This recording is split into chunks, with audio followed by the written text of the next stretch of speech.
আগামীতে আওয়ামী লীগ আসবে, আপনি নিশ্চিত থাকেন। আওয়ামী লীগকে আপনি উপরে এখন অনেকে বলতেছে আওয়ামী লীগকে নিষিদ্ধ করো, হ্যান করো, তেন করো। ভাই আমি বলি আপনাকে, সভানেত্রী উনি কবে আসলেন দেশে? 81 সালে আসছেন, বাংলাদেশে ঢুকছেন। ঢুকার উনি সভাপতি হয়েই কিন্তু ঢুকছেন, উনি কিন্তু 81 সালে সভাপতি হয়েই ঢুকেছেন। তাহলে ওখানে 19 বছর আর এখানে 24 বছর। এই যে তার বিশাল একটা সময়, প্রায় 43 বছর। এই 43 বছর উনি সভাপতি হয়ে আকাশ দিয়ে উড়ে এসে নেমেছেন, আবার সভাপতি হিসেবে আকাশ দিয়ে উড়ে চলে গেছেন, তাই না? চেঞ্জ কিন্তু নাই। তারও আগে থেকে, আরো 2 বছর আগে থেকে কিন্তু বিএনপির সব চেয়ারপারসন হলো খালেদা জিয়া, এখনো আছেন, আমৃত্যু তাই থাকবেন। তো এবং ওনারা মারা গেলে কি হবে? ওনাদের সন্তানরা হবে, খালেদা জিয়ার পরে হবেন ওনার সন্তান, আবার শেখ হাসিনার পরে হবেন ওনার সন্তান যদি থাকে, যদি উনি ততদিনে থাকেন, আবার উনি যদি আসতে পারেন দেশে, কি হবে জানি না। কিন্তু কোশ্চেনটা হলো কি, এই যে পরিবারতান্ত্রিক রাজনীতিটা, এখন অমুকের সন্তান হলে সে খারাপ হবে এই থিওরি আমি দিচ্ছি না, কিন্তু উনিও হয়তো নিজেকে পরিণত করে নিতে পারেন, কিন্তু ওই পরিণত করে নেওয়াটাই এটা কিন্তু প্রতিযোগিতাবিহীন। মেবি ওনারা ফিট, আমি অস্বীকার করছি না, মেবি ওনারা ফিট, কিন্তু উনি যে ফিটেস্ট, উনি কি কোনো কম্পিটিশনের মাধ্যমে আসছেন? তা তো আসেন নাই। বাকি সবাইকে ওনার বিপরীতে কোনো কাউন্সিলে প্রতিদ্বন্দ্বিতা করেছেন? কেউ তো করেন নাই। আমাদের এখানে কোনো সিস্টেমই নেই। এখন যদি এরকম ভাবে একটা নতুন দল আসে ইয়াংদের মাঝখান থেকে, এই দুটো দলই কিন্তু পুরনো, অনেক পুরনো, যদি এখন ইয়াংদের মাঝখান থেকে নতুন একটা দল আসে, তাহলে তারা তো নতুন চিন্তা ভাবনা দিয়ে কিন্তু দলটাকে গড়ে তুলবেন। দেখেন, দল কখনো অক্ষয় না। একসময় তো মুসলিম লীগ ছিল, মুসলিম লীগ তো পাকিস্তানটাকে স্বাধীন করছিল, সেই দল কোথায় এখন?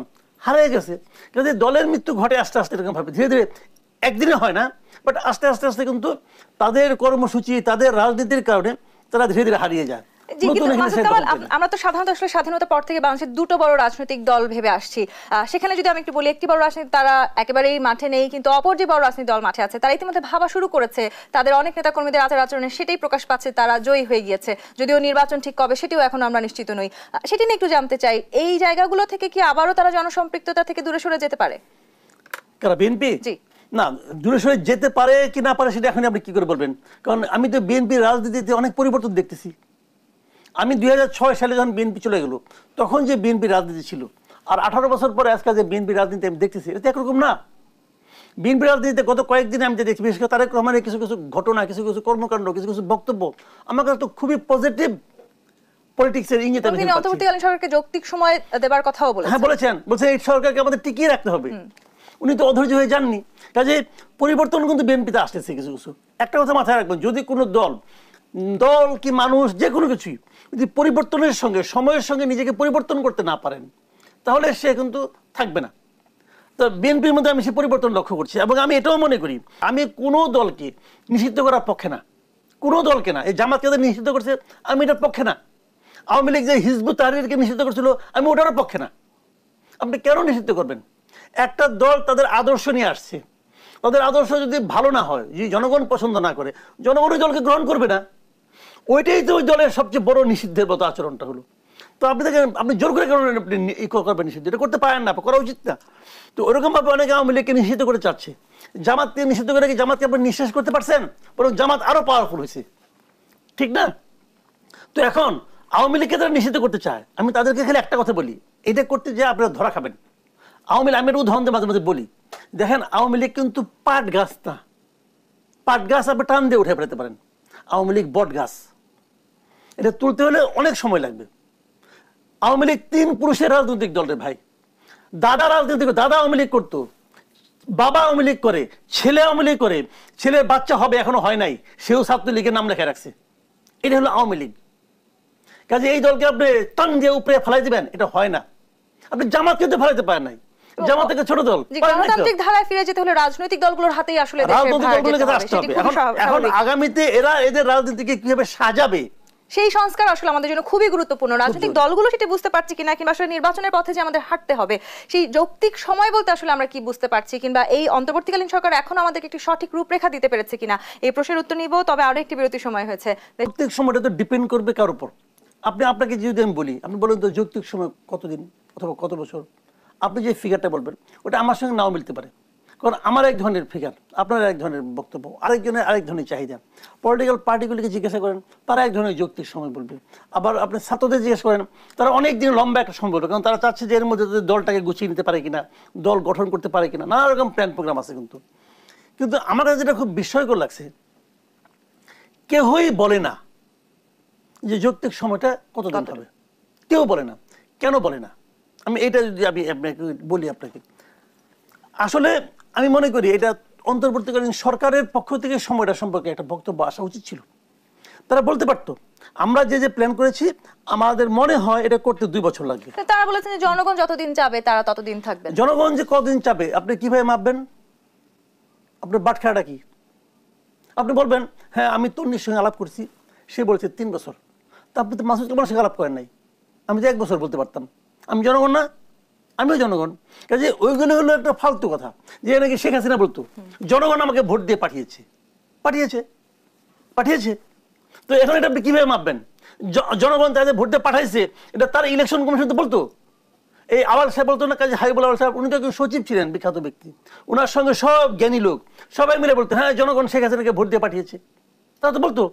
সত্য ছিল না। কাজে আপনি যখন বলবেন জনগণ যতদিন চাইবে তখন প্রশ্নটা হবে জনগণ চায় কি না চায়, এটা মাপবো কিভাবে?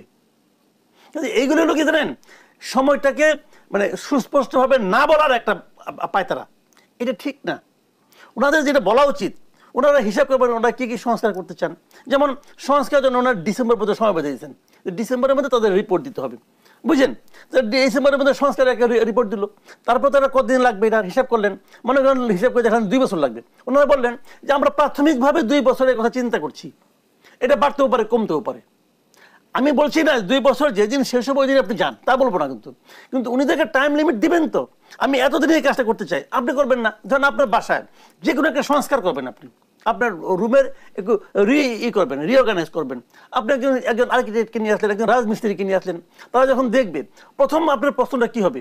ভাই কতদিন লাগতে পারে, তোমার কত টাকা নিবা, টাকাটা জিজ্ঞেস করবেন, কত টাকা দিবা আর কতদিন লাগবে।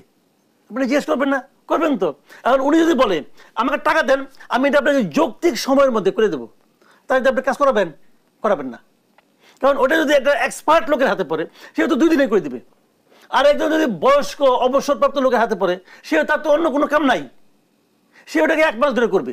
আপনি পছন্দ হবে? সে তো বলবে ভাই আমি এটা একদম পারফেকশনিস্টের মতো করতেছি। আপনি পছন্দ হবে না ভাই। তাই যৌক্তিক সময়টা ম্যান টু ম্যান ভ্যারি করবে, পার্সন টু পার্সন ভ্যারি করবে। কথাটা হলো সবার জন্য যৌক্তিক জন্য ওনারা উচিত ছিল, আমি মনে করি এখনো সময় আছে।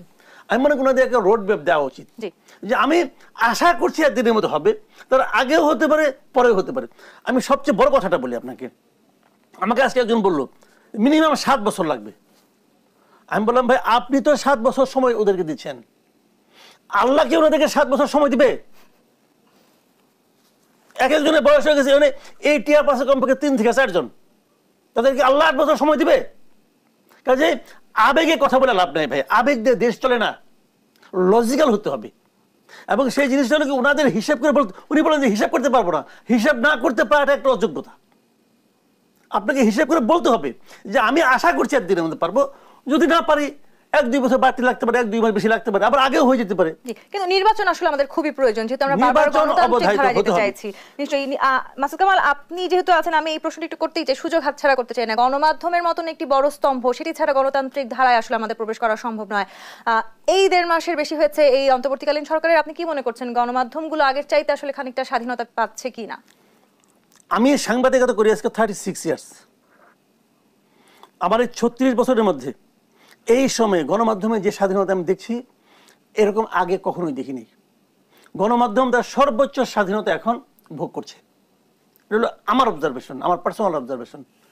আপনাদের এখানে আসলাম, কথা বললাম, আমি তো ভাই কথাবার্তা বলি বিভিন্ন জায়গায়। আমি বিটিভিতেও যে কথা বলছি কয়েকদিন আগে, আমার জীবনে কোনোদিন বিটিভি আমাকে ডাকে নাই, এইবার ডাকছে।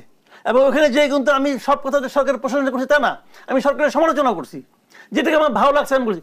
ওরা বক্তা হিসেবে, আলোচক হিসেবে আমার যে অপিনিয়ন, ওটাকে আমার অপিনিয়ন হিসেবে প্রচার করছে। বিটিভি একটা প্ল্যাটফর্ম হিসেবে কাজ করতেছে এখন। এটা কি এর চেয়ে বড় অর্জন আমাদের কি হতে পারে? সরকার বিটিভির উপর কোনো হস্তক্ষেপ করতেছে বলে আমার কাছে মনে হয় না। এখন যারা চালাচ্ছে তারা কি করছে আমি বলতে পারবো না, কিন্তু কোনো হস্তক্ষেপ করে না। কোনো একটা টেলিভিশন বলতে পারবে না সরকার থেকে কোনো ইনস্ট্রাকশন আসছে এটা করো, এটা করো, এটা করো না। ডক্টর ইউনূস আমরা তো ওনার লেভেলের লোক আমাদের এখানে খুব কম আসছে, উনি আসছে 1.5 মাস হয় নাই, তারপরে ওনাকে যে সমালোচনা করা হচ্ছে, কোনো সমস্যা হচ্ছে? উনি তো এটা মেনে নিচ্ছে, উনি আবার বলতেছেন আমার সমালোচনা করেন। আর আগের প্রধানমন্ত্রী কি বলতেন, গঠনমূলক সমালোচনা করেন। গঠনমূলক সমালোচনা অর্থ কি? মানে উনি উচ্চারণ করেন গঠনমূলক সমালোচনা করেন, আসলে বলেন যে তৈলমর্দন করেন। তো ইনি তো তা বলছেন না, ইনি সমালোচনাকে শুনছেন। হ্যাঁ, আমি যেটা বলছি, আমি ওনার যে সমালোচনা করছি, আমার সমালোচনা কিন্তু ভুল থাকতে পারে, সবাই তো শুদ্ধ হবে না। আমি তো আমার জ্ঞান দিয়ে সমালোচনা করছি, আমার জ্ঞান তো সীমাবদ্ধ হতেও পারে, ভুল হতে পারে। উনি কিন্তু ভুলটা শুনছেন, তবু এটা দিয়ে হয়তো ওনার মধ্যে একটা সেকেন্ড থট আসবে, আরেকটা চিন্তা আসবে। আসুক, আমি মনে করি গণমাধ্যম এই সময় যতটুকু স্বাধীনতা ভোগ করছে, এতটা স্বাধীনতা এর আগে কখনো ভোগ করেনি। আপনি অর্জনের কথা বলছিলেন, বাঙালি হিসেবে কিংবা আসলে একজন বাংলাদেশের নাগরিক হিসেবে বাংলাদেশের মালিকানা তো নিশ্চয়ই একজন যিনি বাংলাদেশী, যিনি নাগরিক, কিন্তু সেখানে আমাদের মালিকানা প্রকাশ করার উপায় হচ্ছে একটি নির্বাচন, এবং নির্বাচনে আমাকে বেছে নেওয়ার যে সুযোগ সেটি আমাকে দিতে হবে। সেই সুযোগ আসলে অন্তর্বর্তীকালীন সরকার আমাদের দিতে পারবে কি না, সেই বাংলাদেশের সেই রাজনৈতিক বাস্তবতা, এখনকার বাস্তবতা, সেই প্রেক্ষাপট কি তৈরি হয়েছে? সেটা সম্ভব না, সেটা সম্ভব। এখন ওনারা চাইলে কালকে দিতে পারে, বলতে পারে যে আগামী সপ্তাহে নির্বাচনের ঘোষণা দিলাম, এর মধ্যে নির্বাচন হয়ে যাবে। কিন্তু সেই নির্বাচন কিন্তু আমরা চাই না। আমরা একটা অবাধ নির্বাচন চাই, যে নির্বাচনে সব মানুষ ভোট দিতে পারবে, কিন্তু সেই সঙ্গে আমরা কিছু কিছু সংস্কার চাই। কেন চাই? আমরা মনে করি কোনো পলিটিক্যাল গভর্নমেন্ট এই সংস্কারগুলো কখনো করবে না, আগে করে নাই, এই জন্য।